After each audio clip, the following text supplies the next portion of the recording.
John Van Leer, VanLeer. Okay. Thank you very much. Thank you very much. If you're a scientist, come on through. Sure. We go around and just give a background when you start. Okay, I'm from Biloxi, Mississippi. We're here because major climate change is already happening. Further warming of our atmosphere and oceans will occur through this century and pretty certainly beyond. This will result in accelerating ice melt, which is already happening, and accelerating sea level rise. Florida will be seriously to catastrophically affected. How do we know humans are involved? Right? And again, I emphasize this IPCC approach and actually the National Climate Assessment approach, that it's multiple lines of evidence. It's not one study, it's multiple papers. So just to sum up, warming since the 1950s is unequivocal. Our confidence is at 95% to 100% that since the 1950s, the bulk of the warming is due to human activities.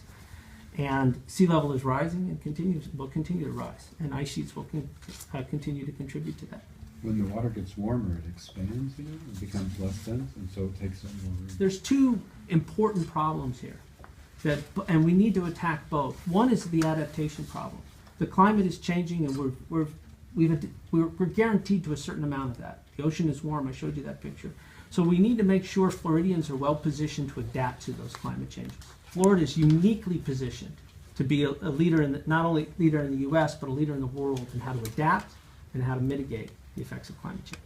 So what we as a community are interested in is how the state of Florida is going to respond to the science that we presented.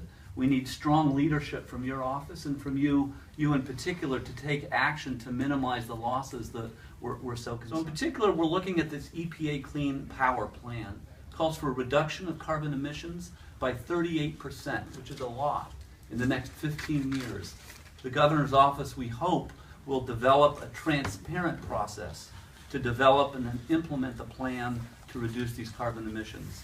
And we're hoping that your office are able to bring all the stakeholders together to the table and integrate all the stakeholders into the process. So in terms of solutions, a lot of people have seen the problem.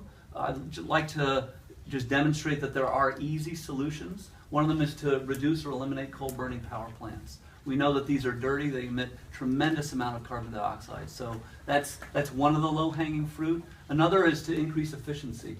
These buildings that we air condition and heat are really quite inefficient. And across the board, our energy infrastructure is pretty inefficient. So if we increase efficiency, that's another very easy low-hanging fruit. We're delighted that you brought us here so we can present this material.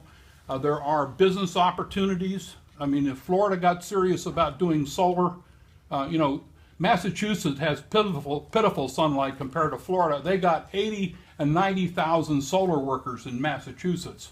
We have a tiny fraction of that. We have tremendous business opportunities here in Florida. There is a geothermal cooling industry which could happen here to replace a lot of the energy we're using in air conditioning. They stand ready to answer any question you might have about climate or any question that the administration has about climate. Great. And Well, I'm thank right you very in much. town, I'll come over anytime. You live right here, right? Yes, sir. Yeah. All right, thank you very much. Thanks again. Okay. There was, in fact, no acknowledgement of the seriousness of the issue, nor was there any reflection of the position that he's going to take. He has a very forward-thinking plan on behalf of the EPA. We're tremendously excited as a policy to reduce CO2. And he really needs to develop a transparent process that will articulate how he's going to meet that goal. It's an ambitious goal.